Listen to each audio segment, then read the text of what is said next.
I learned this from the future, right? That's Crystal. You want to ensure that whenever the price conversation comes up, you as a creative speaks first. Nobody tells you how to price your first job. So you either undercharge out of fear or you get a number, hope it doesn't scare the clients off. Right? And I'm sure you've been there. That's why you're actually watching this video. So don't worry, I'm going to fix your problem. Many times you're scared that if you charge what you're worth, they'll find someone else to do it for you. And I'm just going to give you this upfront. That is practically impossible. Yeah, I talked about this in the last video. There was a week I posted that excellence comes at a very expensive price. That's either in becoming excellent or in paying for excellence. Yes, do we have people who are very good at what they do but would settle for less? Yes, that's why there are platforms like Fiverr. I don't like Fiverr at all. You will see people doing amazing stuff at ridiculously low prices, and then you are coming with your value-based pricing. And anyways, that's just for you to understand. But I do not believe you can actually get better for cheaper. I don't believe it. So just have that at the back of your mind, because many times clients try to use that to scare you. So one of the things that I want you to consider when you are choosing a price, right, or fixing a price for whatever it is that you want to do, I'm not going to give you a mathematical figure, right? There are creators out there who have ways to calculate it mathematically. I'm just going to give you more the philosophical, I'm going to call it now, ways to actually come up with a price that works for you. First of all is the value based, the result. This thing that I'm creating for you, this whatever it is that you're doing as a creative, what kind of result is it going to produce?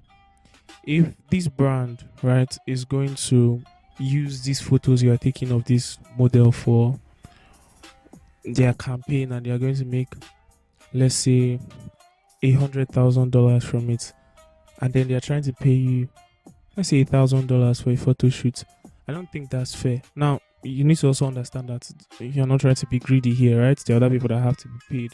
But when you consider the value you are bringing and the kind of result your work is going to produce to that business, you're going to be more confident about charging for your result. And that comes also in negotiation. You're not negotiating about the price, you're negotiating about the value that you will provide, right? So for example, in a brand identity, one of the things that you could let them know is that I'm guaranteeing you that once you've done this, you're never going to have to do this again. So paying for a brand identity now means no matter how big this brand becomes, you are never going to have to rebrand this again. It's a one-off and it's gone forever, right? So some things that you can consider. Another thing is to also look at what other creators are doing around your level, right? So I was trying to get into the video editing space, and I reached out to a couple of guys, got a gig. And I remember when the clients reached out, I was like, oh, how much do you want to charge for this particular work? I reached out back to someone who I knew was also a video editor. I was like, oh, this is the kind of gig I got. How am I going to go about it and all of that? And he gave me, okay, this is what we usually charge for that kind of price. And then I was able to decide, okay, since I'm just starting, probably go a little bit lower and use it to build my skills and all of that. Zero blah, yada, yada, yada. So you can also check with other creatives and see what exactly they are doing with their skill set currently and how it is that they are charging for the value that they bring, right? And that will really help you. I think those two concepts will really help you decide on what a good price, right, would be for you. Now let's talk about like negotiating, right, with the client to get what it is that you want. I learned this from the future, right? That's Crystal.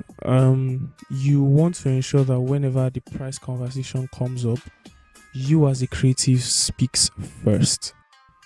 Don't ever it sounds weird, but don't ever allow the clients talk about their price. Many times your insecurities allows you to do something like, oh, what's your budget, without talking about your price. And then what happens is that when you ask them that question and they tell you their budget, your mind becomes limited to how much it is that they are willing to pay you and not how much it is that you want to charge. So let's take, for example, they're reaching out for a brand identity design and you normally would charge, let's say, a let's give it an average, right? On an average, what a company, like on a very low end, what a company would charge or an individual would charge for a brand that is about $5,000. So you're charging $5,000 for a project, and then this company reaches out, or this brand reaches out and say like, okay, what we want to do a brand identity project, how much is it going to cost? And you ask them for their budget, and they tell you, oh, we have $1,300, right? That what that does to your mind is that, oh, they don't have so much money, so maybe I should just come down and meet them at 1,300.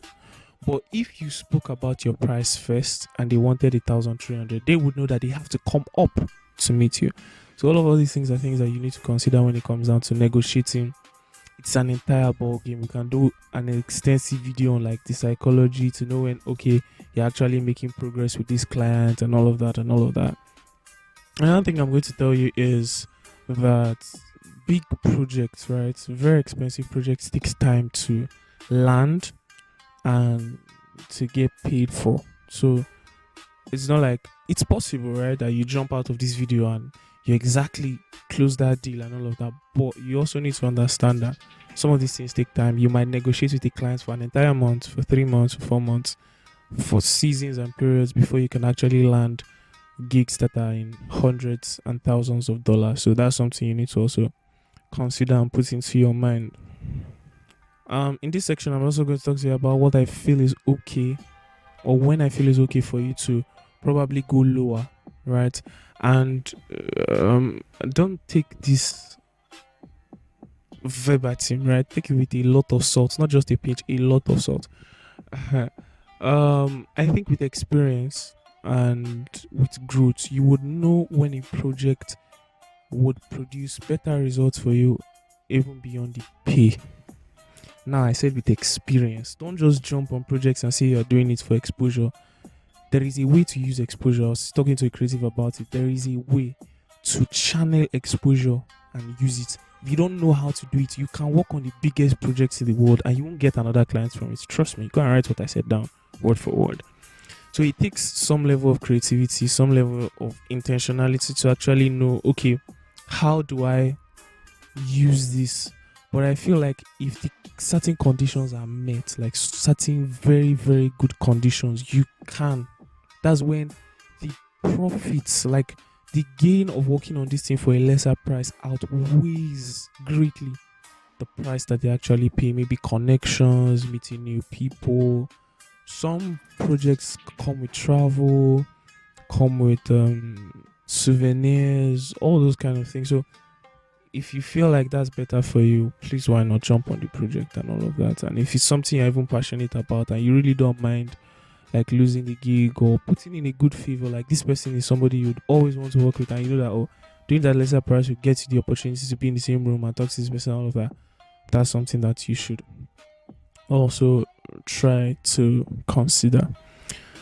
So one thing I'm going to tell you for a fact is that any client who tries to undercharge, right, is definitely going to stress you. I cannot tell you story to story to story. I almost did not even like read this in a book or hear this in a YouTube video. It was just the story of my life. I got into so many projects with low paying clients and I found how frustrating it was. Please do not try this at home. Disclaimer, right? And yeah, one just final tip to play it safe for you would be try to always overshoot, right? Just take whatever it is that you charge and just shoot it up, and then let it be that all of you come down rather than you start at the lower price and they're like, oh, our budget was higher. When you start at the lower price, it makes them feel like you don't know what it is that you're doing. They've done their market survey, they're seeing that, oh, people are charging this much, and then you're coming and you're promising to do it at what looks like a 10% of what it is that the other people are doing. It makes you look very, very unserious, right? So thank you so much for watching. We'll see you in the next video. Keep creating.